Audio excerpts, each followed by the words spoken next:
باتیں کہاں باقی رہیں گی. مسجدوں میں آنے کا مقصد نماز اور نماز کے ساتھ ساتھ آپس کی محبتوں کو فروغ دینا ہے. اسی لیے محبت کو دین کے لیے لازم قرار دیا گیا, ایمان کے لیے, کہ تم اس وقت تک مومن نہیں ہو سکتے جب تک کہ آپس میں محبت کرنے نہ لگ جاؤ. محبت کو ایمان سے سرکار نے جوڑا ہے.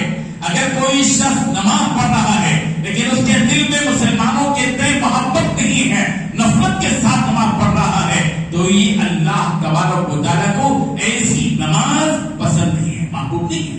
اللہ تعالیٰ کو وہ بندے پسند ہیں جو ایک دوسرے کے ساتھ محبت کرتے ہیں, اور اللہ کی محبت ان پر واجب ہوتی ہے جو آپس میں ایک دوسرے کے ساتھ محبت کرتے ہیں. اور اللہ کی محبت میں ایک دوسرے کے ساتھ بیٹھتے ہیں. ہم بیٹھنے کے لیے تیار نہیں ایک دوسرے کے لیے, مسجد میں نماز نہیں چلے تو ایک دوسرے سے ملیں, گفتگو کریں, حالات دریافت کریں.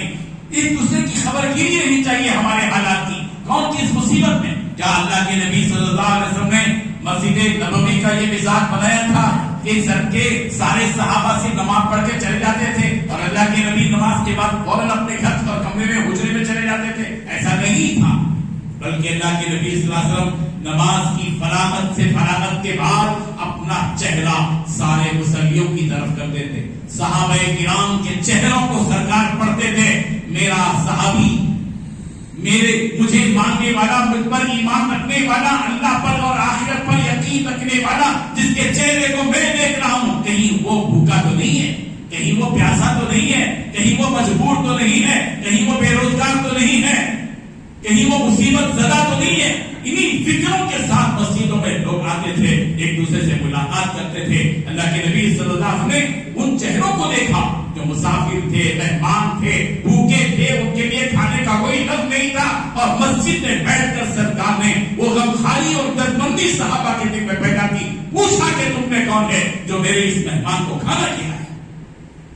کھڑے ہوتے ہیں جن کو خود پتہ نہیں ہے کہ ان کے گھر میں کچھ کھانے کو ہے یا نہیں ہے, رات کا وقت ہے, اور کہتے ہیں سرکار یہ مہمان مجھے دیجیے, میں اس مہمان کو کھانا کھلاؤں گا. اللہ اکبر. اور سرکار دو عالم خان کے حکم سے لے چلے اپنے گھر میں, رات کا وقت ہے, اور بیوی سے کہا کہ کچھ کھانے کے لیے. کہا انہوں نے میرے اور تمہارے لیے تو حسب معمول بھوکا ہی سونا ہے, کچھ بچوں کے لیے رکھا ہوا ہے. کہا بچوں کو بہلا کر سلا دو, میں نہیں چاہتا کہ اللہ کے نبی کے مہمان کو میرے گھر سے بھوکا واپس لوٹا دوں. بیوی سے کہا جب کھانے کے لیے بیٹھے, رات کا وقت تھا, چراغ جل رہا ہے, تو بیوی سے کہا کہ دیکھو مہمان بھی غیرت والا ہے, نبی کا تربیت یافتہ ہے, اگر ہم کھانے کے لیے بیٹھیں گے, کھانا تو صرف ایک آدمی کا رکھا ہوا ہے, اگر یہ جو کھانا رکھا ہوا ہے میں اور تم یہ مہمان تینوں اگر مل کر کھائیں گے تو مہمان کا پیٹ نہیں بھرے گا.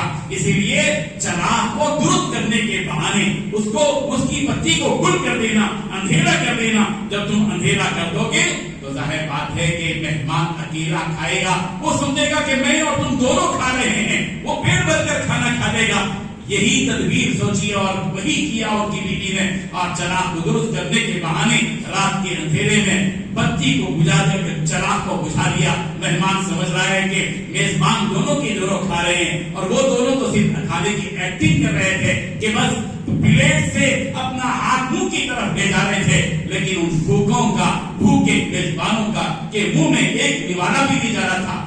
اور ابو طلحہ نے رات بھی بسر ہوا, ان کی بیوی نے رات, بچوں نے رات گزاری بھوک کی حالت میں, اور اپنے مہمان کو کھانا کھلایا. فجر کی نماز میں تشریف لائے ابو طلحہ. نماز کے بعد سرکار ساروں کے چہروں کو دیکھ, آج ہم کسی کے چہرے کو دیکھنے کے لیے تیار نہیں. ہمارا معاشرہ سوکھا, ہماری مسجدوں کا نظام خشک بنتا چلا جا رہا ہے. ایسا نہیں ہونا چاہیے, بلکہ سرکار دو عالم خان نے مزاج بنایا, سب کو دیکھو, ایک دوسرے سے ملو, خیر خیریت دریافت کرو, بیمار ہے تو اس کی عیادت کرو, مفلوج ہے, بے روزگار ہے, اس کے روزگار دو. یہ مسجد کے ماحول میں ہوا کرتا تھا. پیارے پیغمبر نے فجر کی نماز کے بعد چہرہ صحابہ کی طرف کیا, ابو طلحہ کی طرف رخ کر کے کہا, ابو طلحہ رات کے اندھیرے کا تمہارا عمل مبارک. اللہ تعالیٰ نے اطلاع دے دی سرکار کو, اور قرآن مجید کی یہ آیت نازل ہوئی, وَيُؤْثِرُونَ عَلَىٰ أَنفُسِهِمْ وَلَوْ كَانَ بِهِمْ خَصَاصَةٌ. پیغمبر آپ نے کتنے پیارے صحابہ کی تربیت کی ہے, خود بھوکے رہ جاتے ہیں تو دوسروں کو کھانا کھلاتے ہیں، ایثار کا معاملہ کرتے ہیں۔ ہم سب کو چاہیے کہ ہم اللہ کی محبت کو پانے کے لیے آپس میں ایک دوسرے کے ساتھ محبت سے پیش آئیں، محبت سے بیٹھیں۔ اور فرمایا وجبت محبت، میری محبت واجب ہے کس کے لیے؟ والمتزاورین فیہ، میری محبت میں ایک دوسرے سے ملاقات کے لیے جاتے ہیں۔ آج خود ہم اپنے رشتے داروں کے پاس ملاقات کے لیے جانے کے لیے تیار نہیں ہے، کوئی جانے کے لیے تیار نہیں ہے۔ رشتے داریاں کمزور پڑتی چلی جا رہی ہیں، سماج بگڑ جائے گا، سماج میں اتحاد اور اتفاق کی شکلیں ختم ہو جائیں گی جب معاشرے کے اندر ہم ایک دوسرے سے ملاقات کے لیے جانے کے لیے تیار نہیں رہیں گے۔ نفسا نفسی کا عالم، قیامت کا منظر پیش کیا جا رہا ہے کہ ہم ایک دوسرے کے لیے ملک کا چہرہ دیکھنے کے لیے تیار نہیں، جبکہ سرکار نے جو مدنی معاشرہ قائم کیا تھا اس میں رشتے داری کو سرکار نے اہمیت دی۔ ہمیں چاہیے کہ ہم رشتے داروں کے پاس جائیں، رشتے داروں سے ملاقات کریں، ایک دوسرے کے دکھ درد کو محسوس کریں۔ ہمارے سماج میں، ہماری مسجدوں میں ہم بڑے متقی کہلاتے ہیں، اس لیے کہ ہم تہجد پڑھتے ہیں، اشراق پڑھتے ہیں، اوابین پڑھتے ہیں، فرض نمازیں پڑھتے ہیں، تکبیر اولیٰ نہیں چھوڑتے، ہم بڑے متقی کہلاتے ہیں۔ یاد رکھیے تقوی کا تعلق صرف نماز سے نہیں ہے، تقوی آدمی متقی ہوتا ہے اللہ کے حقوق کی ادائیگی کے ساتھ ساتھ مخلوق خدا کے حقوق ادا کرنے کے بعد آدمی متقی ہوتا ہے۔ صرف اللہ کا حق ادا کر کے آج تک کوئی پکا متقی نہیں بن سکا۔ پکا اور واقعی اور حقیقی متقی بننے کے لیے لازم ہے کہ ہم جہاں اللہ کا حق ادا کریں وہی مخلوق خدا کا حق ادا کریں۔ ہمارے سماج میں، ہمارے محلے میں بیوائی ہیں، مصیبت زدہ افراد ہیں، یتیم ہیں، تندرست ہیں، محتاج ہیں، نام شبیب اللہ کے محتاج ہیں، اور ہم کو اس کی کوئی پرواہ نہیں ہے۔ ہم اپنی عملی زندگی میں، ہمیں اپنی بیوی بچے، ہمارا گھر، ہمارا بنگلہ، ہماری سواری بہت اچھی ہے، معیاری ہے، کافی ہے، ہماری زندگی کا پورا مقصد پورا ہو گیا۔ ہمارا آج عملاً یہ تصور ہے۔ ہم سب کو چاہیے کہ ہم اپنی عملی زندگی کا جائزہ لیں اور مسجد کے تئیں ایک ماحول بنائیں، وہ مدنی معاشرے کا ماحول بنائیں جس ماحول میں ایک دوسرے کو مضبوط کرنے والا ماحول۔ صحابہ ایک دوسرے کو مضبوط کرتے تھے، ایک دوسرے کو کھوکھلا نہیں کرتے۔